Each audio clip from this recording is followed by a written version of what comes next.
É o programa Vivendo e Aprendendo e eu estou aqui no consultório do Dr. Marcos Ferreira. Ele é urologista e ele vai falar para a gente hoje dos sintomas das pessoas com doença na próstata. Eu, por exemplo, eu tive um câncer de próstata. Eu fui tratado pelo Dr. Marcos Ferreira. Eu fiquei bom, sabe, daquilo que eu tinha. Mas o Marcos vai explicar para a gente como é que funciona esse tratamento, o que você deve fazer. Preste atenção, porque vai ser muito importante aquilo que nós vamos tentar ensinar hoje no Vivendo e Aprendendo. Doutor Marcos, os sintomas de quem tem o câncer de próstata. O que é a próstata? Como que ela, na verdade, funciona no nosso organismo? Eu gostaria que o senhor pudesse explicar para as pessoas. Com certeza, Braz, é uma satisfação estar aqui no teu programa e vamos diretamente a essa resposta. Na verdade, quando nós falamos em sintomas de próstata, nós falamos em uma série de manifestações relacionadas à urina do paciente, à forma como ele urina, e que podem estar relacionadas também a outras doenças da próstata que não somente o câncer. Então é muito importante que o paciente saiba, por exemplo, que quando ele levanta mais do que uma vez à noite para urinar, Braz, quando ele sente que o jato dele está mais fino do que o normal, quando ele sente muitas vezes que tem uma vontade urgente de urinar, e isso vem fora de momento, por exemplo. A coloração da urina, alguma coisa? A coloração da urina também é algo importante, porque muitas vezes o paciente pode ter sangue na urina. E esse sangue na urina, quando ele é em pequena quantidade, ele pode simplesmente dar uma coloração um pouco mais concentrada para essa urina. Não propriamente aquela coloração avermelhada que todo mundo imagina que seja só a única forma de apresentação do sangramento. Então é importante também, Brás, que o paciente que sente que quando está urinando, ele vê que o jato dele sai a prestação, como eu digo, né? Sai um pouco e para, outro pouco e para, ou quando muitas vezes esse jato demora para começar, o sujeito fica ali esperando até que a urina venha e de repente, né, depois de alguns minutos ele consiga efetivamente urinar. Todas essas manifestações são manifestações que sugerem um problema relacionado provavelmente à próstata. E o que a pessoa deve fazer em primeiro lugar? Em primeiro lugar, quando ela tem os sintomas, na verdade, a gente começaria até a ação bem antes dos sintomas, que seria a revisão médica anual com o seu urologista, né? Procurando o seu urologista para justamente antes mesmo de aparecimento de sintomas pudesse fazer uma revisão básica, né? Que segue alguns preceitos internacionais. Mas considerando que o paciente já venha com sintomas, né, Braz? Então o que ele vai fazer? Ele vai procurar o médico, o urologista, ele vai procurar o seu médico e vai relatar esses sintomas. Na sequência, normalmente o médico faz essa série de perguntas, ou ele pode aplicar até mesmo um questionário de sintomas prostáticos, para que o paciente responda e possa, a partir daí, classificar se esses sintomas são leves, são moderados ou são severos. Você pode mostrar para a gente o que é a próstata, como que ela funciona no organismo da gente? Com certeza. Então nós temos aqui, para o melhor entendimento da tua audiência, Brás, a presença da próstata, da bexiga e as suas relações com o pênis e os testículos. Então, quando nós viramos, nós conseguimos ver claramente que a urina sai da bexiga, passa por dentro da próstata, aqui tem uma sondinha para mostrar justamente essa passagem aqui pela próstata, para sair então pela uretra. Então, isto mostra claramente que a próstata tem uma importância crucial dentro do mecanismo de passagem da urina. Se a próstata tem alguma doença, ela pode vir a afetar justamente esta passagem da urina. Eu estou vendo que aqui você tem o canal da urina, já bem demonstrado aqui. Como que ele é interrompido, Marcos? Como acontece essa interrupção? Vamos pegar esse modelinho de próstata maior aqui para poder mostrar. Então nós temos aqui a próstata pequena, num tamanho tradicional, vamos dizer assim, usual da próstata, e essa aqui é uma próstata realmente robusta, muito maior do que aquela ali. Se nós pegarmos essa próstata e abrirmos ela, nós vamos ver o trecho de canal da uretra que passa por dentro da próstata. Se esse paciente passa a ter qualquer processo de inflamação, por exemplo, ou um crescimento benigno, ou mesmo câncer, isso vai estreitando o canal urinário. À medida que estreita o canal urinário, o paciente passa então a ter todas aquelas manifestações de sintomas que a gente conversou. Porque ele vai prendendo... Porque vai trancando, simplesmente a posição da uretra, né, passando por dentro da próstata, no seu segmento para fazer o xixi. O que acontece? À medida em que a próstata vai adoecendo e tendo alguma dessas manifestações, vai cada vez mais trancando essa passagem, dificultando o funcionamento da bexiga na sua liberação da urina pelo pênis. Bem, olha só, com o passar do tempo, a tendência é ir trancando cada vez mais. Ele vai ter outros problemas, como por exemplo febre ou alguma coisa assim, ou não? E como é que ele vai, na verdade, num primeiro momento, combater isso? Antes, vamos dizer assim, ele está com dificuldade para chegar, quando eu sabia, até o médico e tal. O que ele vai fazer para poder dar uma aliviada nisso? Perfeito. Na verdade, Brás, muitos pacientes, eles acabam, de fato, tomando algumas medidas mais simples, como, por exemplo, fazendo até consulta em beira de balcão de farmácia, pedindo algum remédio para urinar melhor ou algum remédio para a próstata, já prevendo que seja alguma manifestação justamente da glândula. Mas é muito importante entender que se o paciente não procura o médico capacitado justamente para poder atendê-lo nessas questões, ele pode evoluir justamente para esses sintomas, né? Mais sérios até. Muitas vezes essa dificuldade de esvaziamento da bexiga pode fazer com que o paciente faça retenção de urina dentro da bexiga.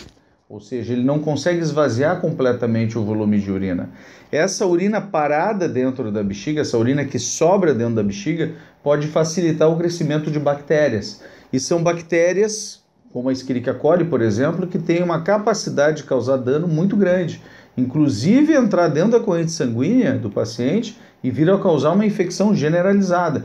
Então é muito importante que o paciente sim tenha o auxílio do profissional na hora de fazer a abordagem desse seu problema. Tem momentos em que é recomendado extrair a próstata. Sim. Tem momentos que isso não é necessário. Na verdade, depende justamente do diagnóstico que o urologista vai fazer em relação a essa dificuldade. Então, por exemplo, quando nós temos esse nível de manifestação, nós pensamos, o urologista basicamente pensa em 3 doenças básicas da próstata. Essas 3 doenças podem ser a inflamação prostática, que é um processo simplesmente de presença, muitas vezes, de bactéria dentro do tecido prostático. Ele pode ter também, o paciente, um crescimento benigno dessa próstata, onde nesse crescimento que vem com a idade possa crescer de tal forma que venha justamente a trancar o canal. Isso é uma doença relativamente comum no homem a partir dos 40 anos. E ele pode ter, obviamente, também o câncer de próstata, desenvolvimento do câncer de próstata. Então, para cada uma dessas doenças vai existir uma abordagem específica. Muitas vezes, no quadro inflamatório, no quadro infeccioso da próstata, nós vamos estar tratando isso com antibióticos. São raros os casos em que a gente precisa evoluir para uma abordagem cirúrgica por causa de uma inflamação prostática. Por outro lado, se o paciente tem um quadro de crescimento benigno da próstata, em 90% das vezes também nós vamos conseguir tratar isso com remédios. Medicações que muitas vezes vão promover uma redução do tamanho da próstata ou vão promover o relaxamento da próstata para que ele consiga urinar melhor. Mas 10% desses casos, Brás, de doença benigna, vão precisar de cirurgia. Olha, eu vou te falar de uma coisa assim que é quase que uma tragédia aqui no nosso país. As pessoas, elas não têm um acesso muitas vezes imediato ao tratamento. Às vezes elas demoram muito para serem atendidas. E elas estão lá com o trancamento da urina. Perfeito. O que elas vão fazer? Pois é, se o trancamento da urina, na verdade, está relacionado a, por exemplo, um quadro febril, o paciente está realmente com uma suspeita de que possa ter uma prostatite, uma inflamação da próstata, ele vai ter que procurar um médico para receber antibióticos. né? No Brasil, tu sabe que hoje o paciente não pode chegar na farmácia e pedir um antibiótico. Não. Ele tem que ter uma receita médica para isso, né? Então ele vai procurar necessariamente o auxílio do médico para que seja adequadamente avaliado, diagnosticado e receitado, né? Na receita adequada, que seria a medicação antibiótica. Isso pode ajudá-lo, né, em questão de algumas horas ou alguns dias, a urinar melhor do que ele vinha urinando em decorrência da infecção. Por outro lado, se ele trancar demais a urina, a ponto de não conseguir urinar, Brás, ele pode precisar de um serviço de emergência. Ele pode precisar de uma consulta que seja dentro de um serviço que permita a ele ser, inclusive, drenado. Aqui eu tenho um exemplo de uma sonda passando por dentro do canal da urina, e isso muitas vezes nós precisamos fazer em serviços de emergência para justamente aliviar aquela urina que ficou trancada por causa de uma doença da próstata. Essa é a questão. Isso quando é curado, é combatido, desaparece ou não? Ou os sintomas eles permanecem? Pois bem, se é um processo inflamatório, de novo, existe uma chance enorme do paciente ter o seu processo resolvido a partir de um tratamento antibiótico adequado. Por outro lado, um percentual desses pacientes, segundo a literatura, em torno de 5 a 10%, pode vir a desenvolver a chamada inflamação crônica. Se ele desenvolver a inflamação crônica, ele pode sim, a partir dessa inflamação, precisar fazer um tratamento mais prolongado e os sintomas permanecerem até com surgimento intermitente, ou seja, vez por outra aparecerem novos sintomas. Por outro lado, se nós estamos falando, por exemplo, de um trancamento causado por um câncer, na medida em que eu faço o tratamento definitivo do câncer, eu estou aliviando o paciente dessa obstrução, desse trancamento. E o paciente pode, a partir dali, vir a urinar permanentemente bem, uma vez que ele já tirou a doença de base que estava causando justamente o estreitamento do canal. As pessoas ainda usam nos serviços de saúde aqui no nosso país a castração como uma das formas de aliviar os problemas do câncer de próstata? Pois é, a castração, na verdade, ela existe como uma forma de tratamento, em especial da doença avançada. Então, quando nós falamos do câncer de próstata de natureza avançada, nós temos sim a castração como uma forma de bloqueio dos hormônios que o paciente produz e que podem promover o crescimento ainda da doença tumoral. Só que essa castração, na verdade, hoje ela é feita mais de forma química, através do uso de hormônios, que fazem o bloqueio dos hormônios masculinos, de tal forma que o paciente possa ter essa castração revertida, chamada castração química. Ou seja, enquanto ele faz o uso da medicação, os hormônios são colocados em nível muito baixo. E ele tem, então, pouca ação desses hormônios sobre a doença, né? Fazendo o crescimento da doença. Por outro lado, em determinadas situações, e principalmente no passado, se utilizava sim a castração cirúrgica, onde o paciente muitas vezes tinha os testículos retirados como forma de tratamento desse hormônio masculino que poderia justamente fazer o crescimento, promover o crescimento da doença. Olha só, um dos efeitos do câncer de próstata pode ser problemas também na ereção. Um dos efeitos sérios da doença tumoral e mesmo da doença benigna, pode até mesmo as prostatites, eventualmente o crescimento benigno da próstata também tem uma incidência mais aumentada de desenvolvimento da disfunção erétil, né? Da dificuldade do homem de obter ereção. E nós temos isso com um problema que muitas vezes não é levado a sério dentro das temáticas de saúde, vamos dizer assim, pelo próprio paciente. Muitas vezes ele imagina que aquela questão de dificuldade de ereção está vinculada só a questões psicológicas ou eventualmente a questões puramente do desempenho sexual dele, quando na verdade essa manifestação de disfunção da ereção pode estar escondendo por trás algo como uma doença séria da próstata. Eventualmente, Brás, também nós levamos ao conhecimento dos nossos pacientes que muitas das doenças cardiovasculares sérias, né, como por exemplo a ocorrência de derrames, né, as isquemias cerebrais, infartos do miocárdio, elas podem surgir num intervalo de aproximadamente 2 anos após o início de uma disfunção da ereção. Então, ou seja, em outras palavras, a disfunção da ereção pode preceder em até 2 anos a ocorrência de um evento cardiovascular mais sério. Doutor Marcos Ferreira, essa disfunção erétil sempre está ligada com o problema prostático? Não, Brás.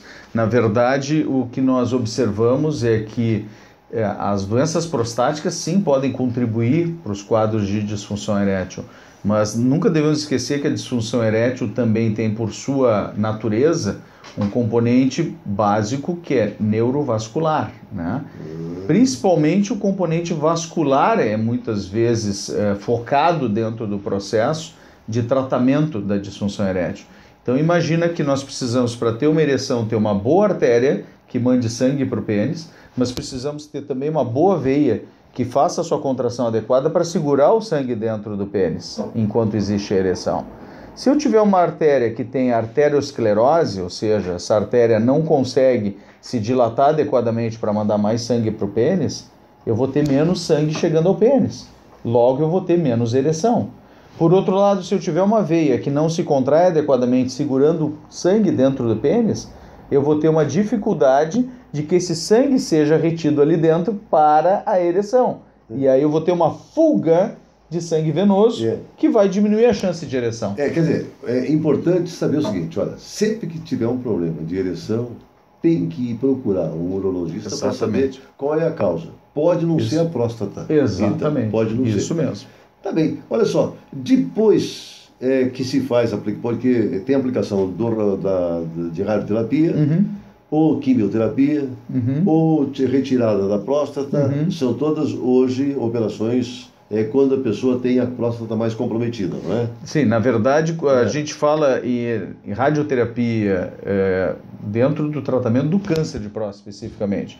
Quando se fala nas outras doenças prostáticas, principalmente no crescimento benigno, não se fala em radioterapia, não se fala em quimioterapia, se fala em tratamento cirúrgico que só 10% dos pacientes vão ter indicação no crescimento benigno da próstata, no chamado tumor benigno da próstata. Por outro lado, no tumor maligno da próstata, no câncer de próstata, nós temos sim a cirurgia como a principal ferramenta, temos na sequência a opção da radioterapia também como uma das ferramentas de tratamento, e a quimioterapia de fato, Brás, ela é utilizada em situações realmente de doença mais avançada, ou seja, não é utilizada como uma das primeiras linhas de tratamento do câncer de próstata. Depois do câncer de próstata, a pessoa vai ter uma vida normal? Sim, nós temos a possibilidade enorme de que o paciente tenha, sim, o retorno às suas funcionalidades. A única coisa que nós devemos entender é que no tratamento do câncer de próstata, eu tenho que destruir o tecido maligno que está dentro dessa glândula. E o que vai fazer com que eu consiga destruir esse tecido? Ou eu vou retirar a glândula com a sua malignidade e logo eu não vou ter mais a capacidade de produzir o esperma, porque uma boa parte desse líquido que sai no esperma, na ejaculação, é líquido prostático. Então, quando eu retiro a próstata, eu retiro também a vesícula seminal, que é uma glândulazinha que está aqui dentro, do lado da bexiga. Essa glândula também produz o líquido seminal, que contribui para formar o esperma. E logo no momento que eu tiro essas estruturas, eu estou tirando a ejaculação propriamente do paciente. Não estou tirando a capacidade dele de ter o gozo, eu não estou tirando dele a capacidade de ter o orgasmo, eu estou tirando dele a ejaculação. Então, muitos dos pacientes que fazem a cirurgia ou a radioterapia, que também queima o tecido, eu estou tirando a ejaculação, mas não estou tirando a capacidade desses pacientes de ter o gozo, o clímax, né, a satisfação no ato sexual. Muitos desses pacientes vão permanecer com capacidade de ereção, muitos desses pacientes, sim, vão ter as suas relações, vão ter também a sua capacidade de segurar o xixi, né, manter a capacidade de controle urinário e vão voltar à sua vida normal. Olha só, aqui são vários tipos de próstata. Eu queria que você explicasse para as pessoas como é que funciona cada um desses tipos de próstata aqui, não é? para que as pessoas possam entender, por exemplo, daquele exame de toque, o que ele é importante. Hoje já as pessoas substituem o exame de toque já por outros exames, não é? Isso. Mas na maioria das vezes, o exame de toque ele é mais barato. Exato. Então, vale a pena ainda você saber como é que funciona o exame de toque. Perfeito. Vamos lá. Então, Brás, pensando na questão do toque retal, é importante sempre lembrar de que cada 10 pacientes que a gente faz o diagnóstico do câncer de próstata, em 8 nós conseguimos ter a suspeita a partir do exame de PSA alterado, que é um exame de sangue. Só que 2 em cada 10 a gente não tem o PSA alterado, o PSA está normal. Então, como é que eu chego ao diagnóstico da doença se o exame de sangue, que é um dos principais exames utilizados para a detecção precoce, se ele está normal? Justamente o exame de toque pode nos revelar isso. Então, nós repetimos isso durante 10 anos no Hospital de Clínicas, em um estudo grande, e conseguimos detectar sim que de cada 10 pacientes, 2 o diagnóstico do câncer de próstata era dado pelo exame de toque. É um exame simples, que dura em torno de 3 segundos, comparando com o exame ginecológico dura mais de 300 segundos, no mínimo, então ele dura 100 vezes menos que um exame ginecológico. Obviamente é feito por um urologista, né, experiente, que possa justamente fazer essas detecções. Então aqui nós temos vários modelos de próstata que a gente usa inclusive para treinar o paciente e o próprio residente, né, da urologia, no sentido de identificar o que é a presença de um caroço. Para vocês terem uma ideia, nós temos 2 próstatas muito semelhantes aqui, que o vereador fez antes, mais cedo, o toque e conseguiu perceber que, apesar de a imagem delas sugerir que sejam, né, iguais, efetivamente essa aqui tem a presença de um caroço e que é facilmente detectável a partir do exame de toque. Com certeza. Né? E temos também outros modelos mostrando justamente qual é a percepção pelo toque de uma próstata aumentada de tamanho benigna. Então aqui uma próstata normal, aqui uma próstata com crescimento benigno. E temos também outras próstatas aqui, outros modelos mostrando justamente uma doença mais extensa e outra tomando conta de todo o tecido prostático, né, demonstrando justamente uma situação que acontece hoje em 40% dos casos de câncer no país. Isso é dado do INCA, que diz que 40% dos casos de câncer no país chegam em estágio avançado, enquanto nos Estados Unidos nós temos menos de 5% desses casos chegando em nível avançado. No exame de sangue nós temos principalmente essa ferramenta chamada PSA, que é nada mais do que o Prostate Specific Antigen. O que é isso? O antígeno prostático específico. Embora o PSA não seja um exame de sangue específico de câncer de próstata, ele é sim um exame que nos ajuda a detectar alterações que possam estar acontecendo na próstata. Para ter uma ideia, Brás, muitos casos de PSA alterado não tem nada a ver com câncer, são casos, por exemplo, de inflamação prostática. Outros casos que nós temos com alteração de PSA, e muitos deles são de crescimento benigno da próstata. Então não é só pela alteração do exame de sangue que nós vamos ter sim o diagnóstico de câncer de próstata. Não. Mas, por exemplo, eritrócitos. Eritrócitos, né, que seria células vermelhas, né, na urina, outras manifestações também podem aparecer em casos de crescimento benigno da próstata e também em casos de inflamação da próstata. Então não é incomum que pacientes nos procurem tendo tido, por exemplo, um episódio de sangramento ativo na hora de urinar. Ele vai urinar e vê aquela urina avermelhada, liga apavorado e pergunta: meu Deus, eu estou com câncer, doutor, posso consultar com o senhor hoje? O que está acontecendo? E nós vamos avaliar e descobrimos que esse paciente, na verdade, não tem nada de câncer, ele tem uma inflamação. Ou, eventualmente, ele desenvolveu por causa de um crescimento benigno também. Claro que o câncer também pode se manifestar também como um sangramento urinário, mas não é assim também tão comum quanto essas outras patologias. Olha só, vocês que quiserem saber alguma coisa a mais a respeito de próstata, de câncer de próstata, inflamação da próstata, o que fazer, olha, procurem aqui os meus amigos da Clínica Claro T, na Pinaré 203, que é bairro Cristal, procurei aqui meu amigo Dr. Marcos Ferreira. Marcos, olha, você realmente é um cara genial e eu considero você realmente um dos grandes urologistas que nós temos hoje no país.